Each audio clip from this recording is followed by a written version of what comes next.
Welcome to Pick Up and Deliver, the podcast where I pick up my audio recorder as I step out the door and deliver an episode to you while I walk around. I'm Brendan Riley.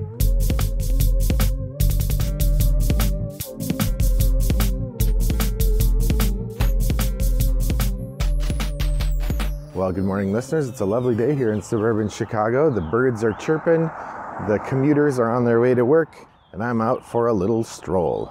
So I'm looking forward to talking to you today about some games, and I realized it's been a while since I've done a great designer episode. In fact, looking back at my podcast notes, I have not done a good job of marking which episodes are great designer episodes. So I'm actually going to go back and tag those as part of my episode cleanup today, because when I need to be able to see, like, who did I do an episode about? And right now, the only one tagged is Phil Walker Harding. And I know I've done episodes about Vladimir Suchy and Martin Wallace and Richard Garfield, but I don't think, as far as I can tell, that I've done one about Wolfgang Kramer or Michael Kiesling, or their combined duo performance as Kramer and Kiesling and Kramer. And since I played a game recently designed by the pair, I thought this is a great opportunity to discuss it. So what I thought I would do today is just sort of go through a list of Wolfgang Kramer games from highest rank until I've reached about the halfway point on the walk. Then I'll switch to Michael Kiesling games and do the same thing. Basically, I'm going to just talk about which of their games I've played, which ones I really enjoy, and why. So that's what we're doing today. It's a Wolfgang Kramer, Michael Kiesling thing. Now, the only thing I really know about Wolfgang Kramer is that he, early on in his design career, put the score track around the outside of the board. The game that I'm most familiar with, or first familiar with, that did that was Ticket to Ride. But the idea of having a score track that goes around the outside that you move your score piece along, that was his innovation. And it apparently was such a big deal at the time that people in the industry will often call that a Kramer track. So good on you, dude. All right, so the first game, his highest ranked game, is El Grande. It's a rank of 92. It's from 1995. Now, this is a game everybody still talks about. The board game brawl, or the board game barrage people are particularly enthusiastic about El Grande, but when I hear people talk about it, they still talk about what a great game it is. I haven't had a chance to play it yet, and frankly, it doesn't sound like my cup of tea, too fighty. But I do generally play as an Omni gamer, and I think if people were setting up this game to play, I would definitely give it a try. If nothing else, it's in the top 100. I feel like if I can play everything that's in the top 100, I'm doing a pretty good job. So, El Grande I have not played. Next highest ranked is The Princes of Florence, 259. Now, I have the older edition of this, or had. Did I sell it? I can't remember if I sold it or not. No, I think I still have it. Princes of Florence is no, I did sell it. It's a tile laying game where an auction game where you are building your palazzo and hiring different kinds of experts to build out your area. I thought it was a pretty interesting game, well made. I had a good time playing it. That said, the theme is pretty tired. You're a European noble person. Okay. The graphic design on the original edition that I had, I did not like. And just overall, it was a game that I thought was good. If somebody brought it and said, hey, we're playing Princes of Florence, you want in? I'd be like, sure. But it's not a game I'm going to choose over many of the other games I have. So it didn't make sense to keep it in my collection. That's the argument I'm offering for myself. If it's not in my collection anymore, I guess it still could be, in which case, oops. But let me see, have I logged it as not in my collection anymore in Board Game Geek? Oh, it still says in collection, previously owned. Okay. So I have, in fact, sold it or said that I was selling it. Next up, T-Call is one of the famous Mask games. I have not played that, although our game club does have a copy, so it's something I should try at some point. That's rank 337.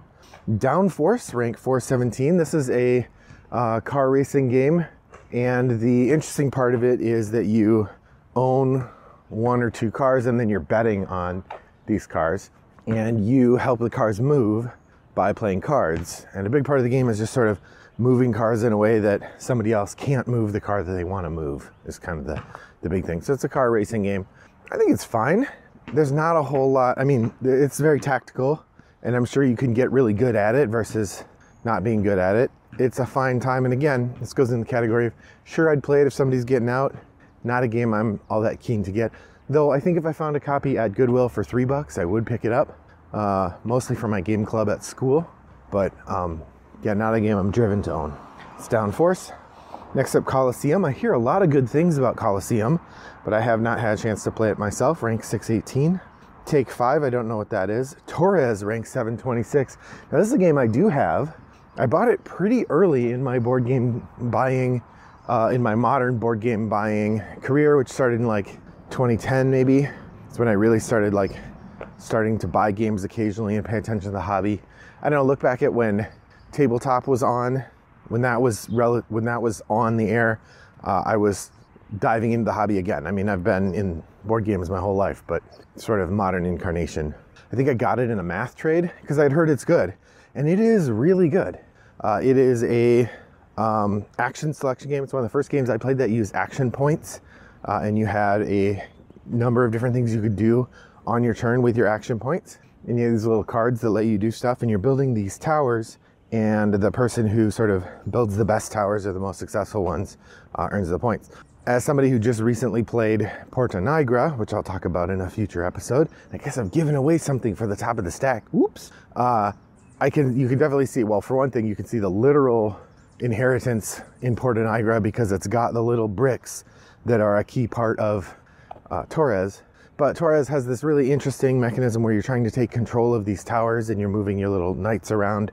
It's really good. I like it a lot, and definitely play it if you get a chance. It looks like the current cover in Board Game Geek has a new cover, so it must have been republished. I have the older one. I don't know if I have the 1999 version, but it certainly feels older. All right, continuing on, Mexica, another of the Mask games I haven't played. Coal Baron, nope. Palaces of Carrara. I actually have the Palaces of Carrara. I picked it up at a used sale, but I haven't played it yet, so it's on my to-play list. Maharaja, actually somebody at my game club just played this the other week. Linko, I don't know what that is. Paris, not all that well reviewed, didn't get to play it. Hacienda, Java, the third of the Mask game.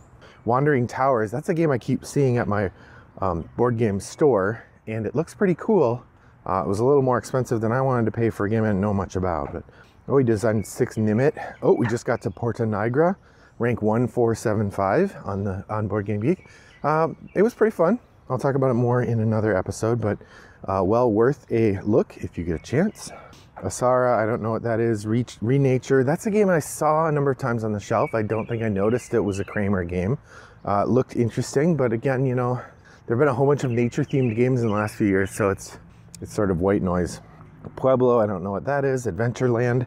Adventureland's one of those games I heard about a lot. I think Richard Rado really liked Adventureland and talked it up a bunch, but I didn't hear much about it from anybody else, so who knows what to say about that. Gulo Savannah Park. This is a game that got just a barest hint of buzz when it came out in 2021. I think it came out at Essen. I remember there was a little bit of buzz about it. I think it's Capstone Games, if I recall, and people were just excited about it, like, oh, this looks really neat. But then I didn't hear anything about it after, so I don't know if it did get much saturation, or I mean, we are in a land of a time of just so many games that it's harder to get traction. Sealand, I don't know what that is. Colbert and the Card Game, Cuzco, Heimlich and Company from 1984. That's Life. El Capitan is another game I've heard a lot about. I wonder, does he like games that start with EL? He's got El Grande and now El Capitan, which looks like it's about sailing, not about a mountain. Nauticus, Take 5, which I think Take 5 is like 6 Nimit, or related to 6 Nimit. T-Call 2, apparently they made a sequel. Daytona 500, Expeditions Around the World, Top Race, Merchants of Middle Ages, Cavum. 1994's Big Boss. I saw somebody did a video of this. It looks like I was like, isn't this just Acquire but less interesting? I mean, I haven't played it, so first impression from watching a video for a minute, but it looked a lot like it wishes it was Acquire, or sounds a bit like Acquire. I'm just sort of skimming through now, looking at other things. Caldera Park, I think, was a sequel to Savannah Park. So he must have done 6 Nimit too, which is a game a lot of people really like. I have not. I've only played it once or twice on Board Game Arena. But so there are a number of games that I just mentioned that I have played from Wolfgang Kramer. There might be more, but Those are the ones that I'm seeing that are the sort of top ranked ones. I'm down in, we'll stop with this one, Vampire Queen. Vampire Queen is a ladder climbing card game that I have a copy of. It's an interesting one, really easy to play. It's ranked 6,000, so it's at least ranked, but worth a try if you get a chance. So Vampire Queen will be the one I'll stop on. All right, so now what I'm gonna do is I will switch over to talking about Michael Kiesling, or that's how I say it anyway, Kiesling. So Michael Kiesling is a much less prolific designer, at least in terms of how many of his designs show up on Board Game Geek. On Board Game Geek, Wolfgang Kramer had something like 600 designs, and Michael Kiesling has 95. So real slacker there. I first came across Kiesling, I think, in the widespread coverage of Porta Nigra, actually. I may have encountered his name before, but it seems most likely that that is where I first encountered him. Because when Porta Nigra came out, I recall I definitely heard a review of it on Dice Tower, they talked about it. I definitely heard it on the Secret Cabal, and I definitely heard it on Blue Peg, Pink Peg. So those three together, it was definitely on my radar, and Rado probably talked about it as well. So that's sort of where Kiesling would have come into my purview, and then any other games that he made that are. So let's jump into his games and see what I have to say. So his top rated game, ranked number 74 of all time, is Azul. Azul is a great game. This is one I've talked about a number of times here. I've recommended it. I've done a duel, an Azul duel. It is a great drafting game where you're drawing tiles from a series of discs and placing them onto these other discs called shops, and basically just developing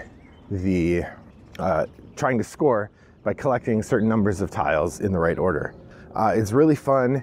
It's a great game that starts off relatively low conflict, but then there's a moment of shift, especially in a two-player game, where suddenly you have the choice, like, do you actively determine what you're taking to try to stick somebody with tiles they can't use, or even worse, do you like there are times where there'll be a sort of brinkspersonship where you have a huge pile of tiles that's developing, and whoever gets stuck with it is going to lose a lot of points. It's great. That's Azul.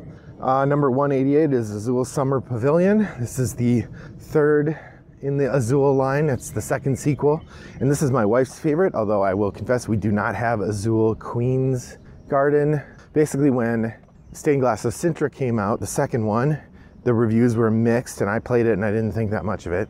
And then Summer Pavilion got pretty good reviews, and that is in fact our favorite. And then the Queen's Garden one, it sounds a lot like Calico to me, like so much like it. I don't know if I need another game that does that, because Calico already does that. So that's sort of where we are with the Azul sequels. And then there's Master Chocolatier, which just changes the theme of Azul from mosaics in Portugal to chocolate. So not really a game change, so I didn't buy that either. But Summer Pavilion is great. It changes what you're doing just a little bit. It changes the scoring conditions a little bit. It's less aggressive. It's harder to stick somebody with tiles they can't use. So pretty good. That's Azul Summer Pavilion. Then we got Tikal, that I mentioned that one before. Heaven and Ale is a game that got a lot of buzz when it came out. It definitely was on the category of things I'd like to try at some point, but it's just never crossed my transom when I had a chance to try it. But I definitely would. This would definitely be a game I'd pick up used, or if I found it at a Goodwill, I would think of it as a jackpot. Definitely a game that gets a lot of love. That's ranked 343, Heaven and Ale. There's the Azul Stained Glass of Sintra at 431. Vikings at 596. This is not a game I've played, Vikings. I've seen it in a number of places, and it looks like it might be fun. I mean, anything that's got like a Viking longship on the cover looks cool. But yeah, so that is a game I would like to try if I got a chance. I don't know much about it. Then we have Azul Queen's Garden, 673. I already did my Azul spiel. And we have Torres again, 723. Now, if I was paying attention to designers, I might have noticed that Kramer and Kiesling designed Torres together, because I definitely had that before I heard about Porta Nigra. But Porta Nigra is probably the first time where I heard about Kramer and Kiesling. They were already a famous design duo when Porta Nigra came out. In fact, that was the beginning of Stronghold's Great Designer series, which they had a a series for a while that they were doing. I think that Porta Nigra was on there. I think they did a car game, Kraftwagen or something, maybe. And then they did Australia with Martin Wallace. So they've done a number of games. I don't know that they did more than 3 or 4. Oh, they did an Uwe Rosenberg game, I feel like. Maybe Cottage Garden. That Stronghold was doing this thing where they're trying to have one game from each of these great designers. Porta Nigra was the one there. Then we have Mexica again, Coal Baron, Palaces of Carrara, Maharaja. Seems like the same list. Riverboat. So Riverboat is a Kiesling one. Now this is one that I definitely would play if I had a chance. It's very well reviewed. It's often mentioned. I think it's hard to get used. The shut up and sit down folks really like it, which makes a game very hard to come by in the used market. And it sounds like a neat race game. I think I would probably like it better than something like Downforce. But who knows? Maybe it's very similar to Downforce. Then we have Azul Chocolatier, Linko, Paris, Java, Wandering Towers. Here's Porta Nigra again, Asara, Renature, Miyabi, I don't know what that is. Pueblo, Adventureland, Sanssouci is definitely a game I've heard of. It's ranked 7.1 on Board Game Geek, so it's not bad, but I don't know anything about it. Savannah Park, Coal Bearing the card game. Cuzco, That's Life. Nauticus is not a game I'm familiar with. Tikal 2, Cavum. Nope, I don't know that one. Just skimming through these to see if there's any other games I recognize from Kiesling. No, I don't think so. And I've gotten up to rank 7,000, so about the same place that I stopped with Kramer. So Kiesling has a slightly narrower window of games he's designed on his own. Most of the games that he's really well known for, he designed with Kramer, with the exception of Azul and its many spin-offs, which, I don't know, when I heard about Azul Master Chocolatier, I was sort of like, oh, this reminds me of the Hudsucker Proxy now. If you haven't seen the Hudsucker Proxy, you should. It's a weird and delightful movie from the Coen brothers. It's maybe their 4th movie or something. It's pretty early. Stars Tim Robbins and Paul Newman as business types. Tim Robbins plays a sort of young hick from the city who has an idea for a new toy, and the idea is a hula hoop. And part of the joke of the game, part of the joke of the movie is that his idea, when he shows it to people, it's just a piece of paper with a circle drawn on it, and he says, for kids. And then, of course, the hula hoop becomes very popular, and he becomes famous. And then he basically, like, every idea he has after that is variations on the hula hoop. Like he has one that's weighted with sand. He's got one that, whatever. He's got a bunch of different variations on the hula hoop. And part of the joke is he doesn't have any other real ideas. All his ideas are just variations on the hula hoop. And I don't think that's true with Michael Kiesling. We've just talked about a number of different games that are well-liked and popular. But I can't help but notice half of his highest ranked games are Azul or variations on Azul.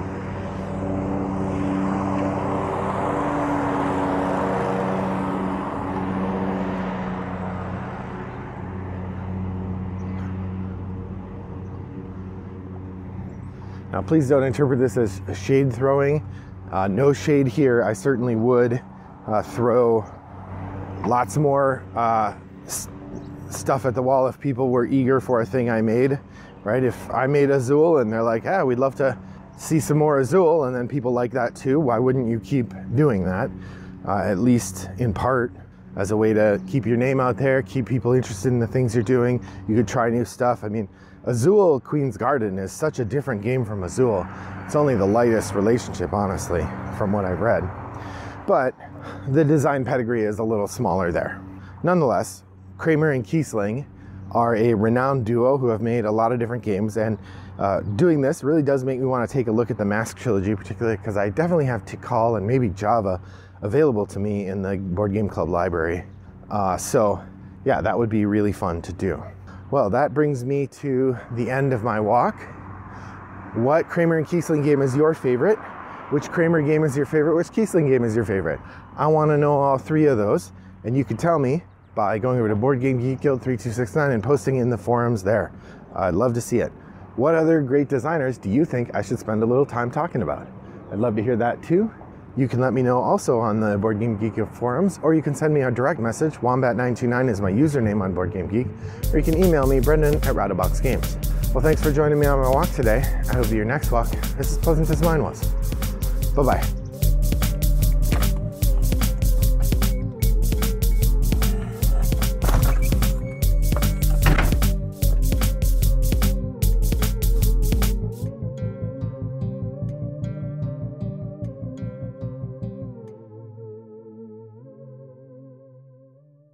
Brought to you by Rattlebox Games.